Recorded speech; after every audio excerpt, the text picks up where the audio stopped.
Non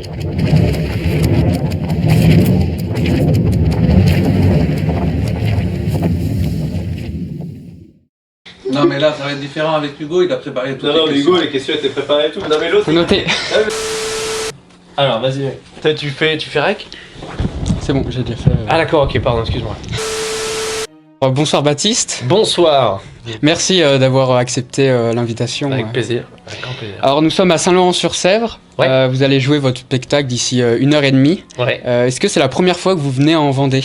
Ah non, alors à Vendée, non, je connais bien parce que c'était de mes, je crois, 7 ans à 14 ans. Je venais tous les étés à la même période à Saint-Jean-de-Mont exactement. D'accord. Ouais. Et une fois j'ai fait une exception, on a été à Saint-Hilaire-de-Riez, Ouais. mais c'était l'immeuble C'est à qui côté. collait, voilà, C'est à donc côté, c'était ouais. tu vois, le panneau. Et donc non, tous les étés je venais là avec mes parents et ma sœur. Mhm. Et donc je connais bien Saint-Gilles-Croix-de-Vie, tout ça. Ouais.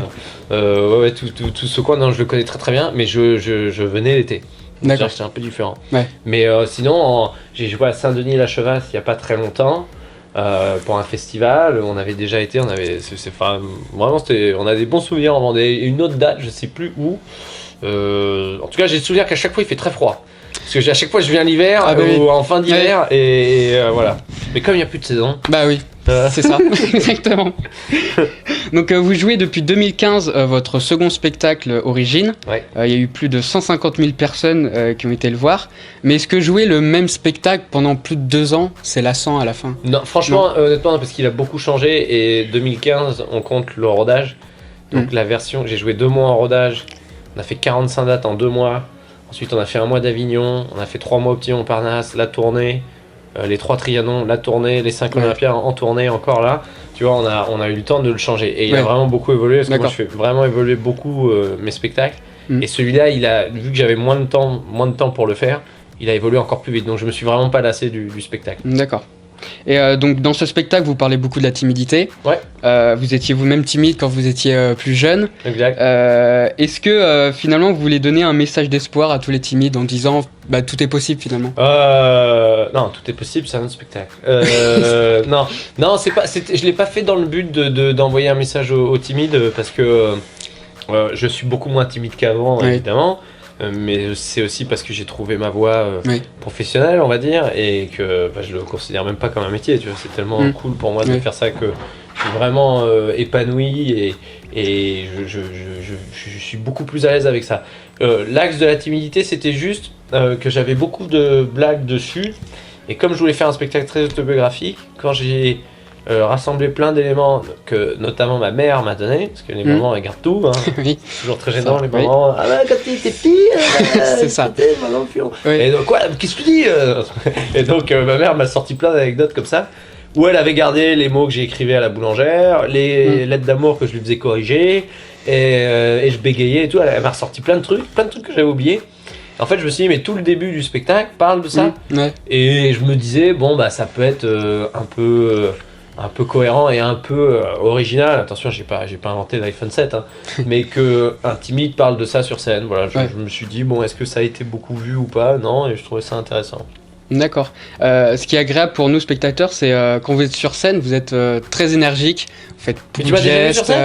J'ai vu des extraits sur. Des extraits, oui, et c'est très énergique, il y a beaucoup de gestes, beaucoup de déplacements. Est-ce que finalement ça remplace 1 heure de sport je fais mon 1h30 de sport quotidiennement, mais j'ai besoin de ça pour tenir après. Mais en fait, c'est juste que moi j'aime pas sortir de scène. Peut-être qu'un jour je le ferai, hein, mais arriver sur scène avec un micro et jouer 1h30 et pas bouger, c'est un truc. C'est pas possible pour moi, ça c'est pas envisageable pour l'instant.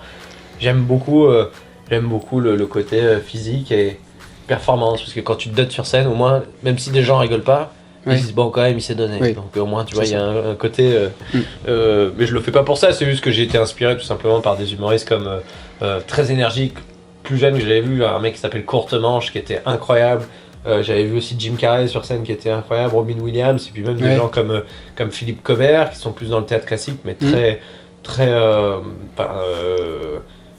très expressif sur scène, c'est très physique. C'est Philippe Lelièvre aussi qui me fait les doigts, j'avais adoré ce spectacle et j'aimais bien voir un mec transpirer sur scène. D'accord. Et quel est votre meilleur souvenir sur scène? Là honnêtement, c'est les Olympiades. Les Olympias, c'était quand même un truc... Il y a le Bataclan qui est à part, parce que c'est la première grosse salle que j'ai faite longtemps, avec mon premier DVD et tout. Ça, et avec ce qui s'est passé, en plus, ça reste une salle à part. C'est pour ça qu'on veut y retourner en fin d'année.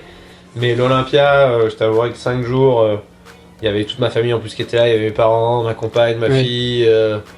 Puis on a quand même beaucoup travaillé pour en arriver là avec l'équipe, avec mon metteur en scène notamment et mon manager. Pour le coup, je suis vraiment arrivé là-bas avec l'envie de profiter, parce que souvent je me mettais beaucoup la pression, je profitais moins. Et là, j'y suis vraiment arrivé en me disant bon, là tu kiffes. Et puis même s'il y avait la captation du DVD qui était un peu stressante, je me suis mis... je me suis mis face à mon stress et je lui ai dit va te faire foutre et j'ai vraiment kiffé ces 5 Olympiades. Non, parce qu'il y a eu des moments cool, j'ai fait monter ma fille sur scène, c'était trop mignon quoi.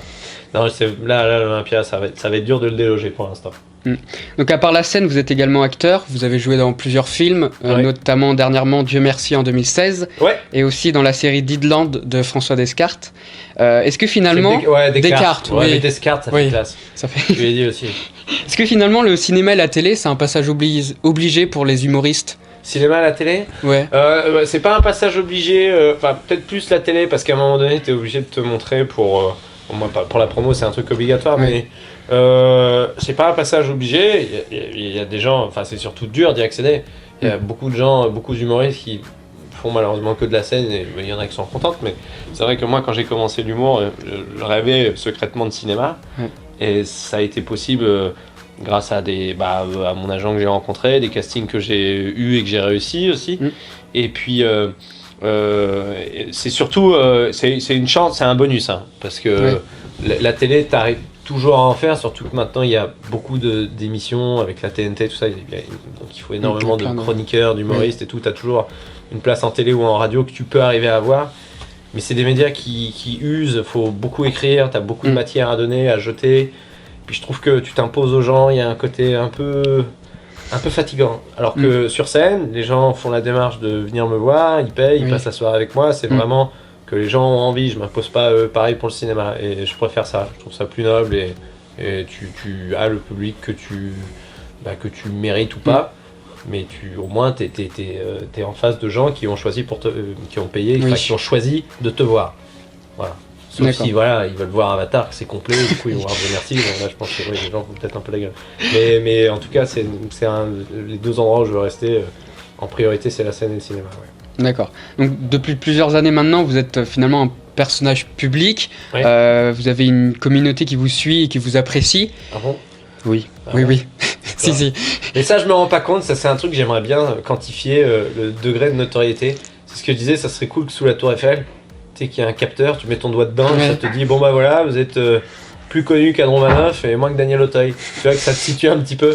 Mais je vois la communauté, tu veux dire les réseaux sociaux les réseaux sociaux, puis même quand j'ai dit à tous mes potes que j'allais vous interviewer, ils étaient c'est vrai. Ah ouais, il y a vraiment eu et finalement ce soutien, ça vous aide et ça vous motive. Ouais, bien sûr. Non mais moi je suis toujours très très étonné que des gens, même tu vois, j'ai fait des promos à la télé pour l'Olympia et il y a des chroniqueurs qui m'ont pris à part, des gens que je voyais à la télé depuis longtemps et qui m'ont dit j'adore ce que tu fais, j'ai tout suivi. Même moi je te dis super, c'est cool. Enfin, j'arrive pas, je fais pas ce métier pour être connu. Je fais ça parce que ça me fait plaisir et que j'adore ça. Alors évidemment, je vais pas te dire que la notoriété ça me fait pas plaisir, mais en tout cas, ce que j'aime vraiment beaucoup, c'est que j'ai un public qui est toujours très respectueux dans mes salles, j'ai toujours des publics cool, toutes les premières parties que j'invite me disent ça à chaque fois, j'ai vraiment un public bienveillant quoi, et ça je suis vraiment fier de ça quoi, et donc évidemment que ça me motive parce que je vois que j'ai un public très cool.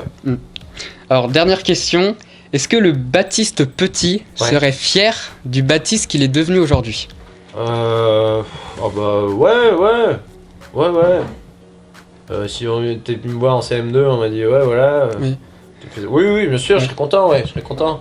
Je suis content, surtout je vois par les yeux de mes parents, notamment, surtout mon père. Je vois là, il m'a appelé tous les jours là, depuis la fin de l'Olympia, il est déjà un peu nostalgique, mais oui, là on est content. Mais après, pareil, il faut que. Pour l'instant, oui, si voilà, il y a un petit bilan à tirer pour le moment, c'est cool. Franchement, c'est très cool. Mais après, peut-être que. On sait jamais, peut-être que je vais finir. Au ministère avec Donald Trump, et peut-être ça va être moins cool. Parce qu'il m'a appelé. Ah ouais. Il voulait que je sois ministre du LOL. D'accord. Non, mais pour l'instant, oui, mais comme j'aime pas tirer de bilan définitif, ce métier est trop compliqué, est trop indécis, et faut se renouveler sans cesse, et faut toujours se remettre en question. Il n'y a jamais un moment donné où on te dit c'est génial, bravo, t'as un CDI, dans le milieu artistique, ça n'existe pas. Ouais. Donc pour l'instant, oui, pourvu que ça dure. D'accord. Merci d'avoir répondu à mes questions. Avec plaisir, merci beaucoup. Ça m'a fait plaisir. Et puis, t'es en avance même. Je suis en avance. Ouais, vas-y, t'as encore une ou deux questions? Ah non. Ok, d'accord. Voilà. Donc. Attends, vas-y, je vais t'interviewer. Ok. Et donc tu veux faire quoi après tout ça? J'aimerais bien faire des études d'audiovisuel. D'accord, ok. Ouais. Et t'as une école pas loin? Ouais, à Montaigu. À Montaigu? Oui. Avec la chanson Montaigu? Oui, c'est cette ville, d'accord, ok. Effectivement, ouais. À Montaigu, il y a une école? Ouais, il y a une école, de BTS. J'aurais adoré faire ça, moi. T'apprends les métiers de l'audiovisuel, tu choisis, tu fais... C'est bien ça. D'accord. Bon courage, mec. Il a une place ou pas? Ah t'as une place. Merci. Avec plaisir. Merci beaucoup. T'inquiète, y'a pas de soucis. Tu règles comment? Avec grand plaisir, t'inquiète. Pas de soucis.